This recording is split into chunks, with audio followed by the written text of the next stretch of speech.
The government has made an important announcement on jam. The rules are to change on what can be sold as jam to allow the sugar content to be lower. It's come about because of the campaigning of Clippy McKenna. Now, Clippy is a jam maker. She came onto You and Yours last year when she fell foul of EU Jam regulations. They said she couldn't label her product as jam because it didn't contain enough sugar. But it's all changed. Yippee! What has changed? I feel as though I should be jumping up and down on a stage somewhere. What's changed is from today, there's a consultation process that's now being taken into place that lasts for 8 weeks. And the UK have listened to me babbling on for the last year about this ridiculous law. So our Clippy's conserves basically contain more fruit than any other fruit spread, jam and conserve.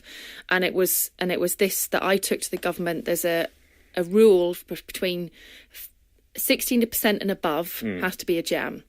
50% and below has to be a reduced sugar jam. And I'm in the middle of both of those. Why didn't you just shift in either direction? Wouldn't that have been easier? Well, the thing is, if you go 60% and above, you add in more sugar. I didn't want to add more sugar. I wanted it to be the best product that it was.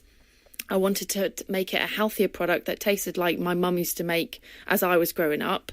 That didn't have loads of weird stuff in it when you go down to 50% and below. Here's the rub. The Guild of Jam and Preserve Makers say they want to protect artisan jam makers. I'm assuming you wouldn't argue with that. No. Are you worried that you will actually allow people making fruit spread to undermine a traditional business? No, because a fruit spread is basically made up of syrups, concentrates and some fruit. It's not all fruit because it needs to be able to be set and it needs to last the amount of time every other jam and conserve lasts. So I think what's going to happen now is there's a level playing field and that I've been able to not overturn something, but I've been able to showcase that there are ridiculously daft rules in this country that get interpreted from the UK government, from the EU. And I'm a woman on her own. I'm just a mum that happened to make jam from her kitchen in Sale in Manchester. And then I've taken them up on something that I think is ridiculous, and I've won. And you would argue that these are daft rules that other countries in the EU have already found a way around anyway. They've been doing it for years. Such as? The Danes have brought it down to 25%. France and Germany went down to 55%. And then I was in a jam no man's land, basically. And I will be until the consultation goes through. So...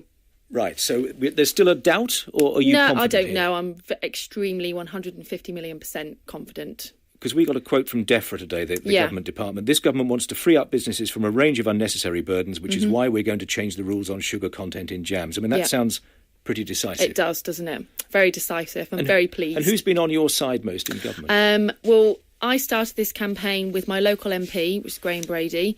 Then Arlene MacArthur, our MEP, got involved as well. And then I happened to meet Vince Cable in December of last year and put my case to him. And as you can imagine, he was quite perplexed by my... when I said to him, it tastes like jam, it smells like jam, and it looks like jam. But you guys won't let me call it jam. On that note. So what can I do? Clippy, thanks for coming in. Thank you. That's it for today. We're not doing Call You and Yours tomorrow because that'll be on Thursday, looking back at the budget. Tomorrow, energy bills keep on rising as another coal power station prepares to shut its doors.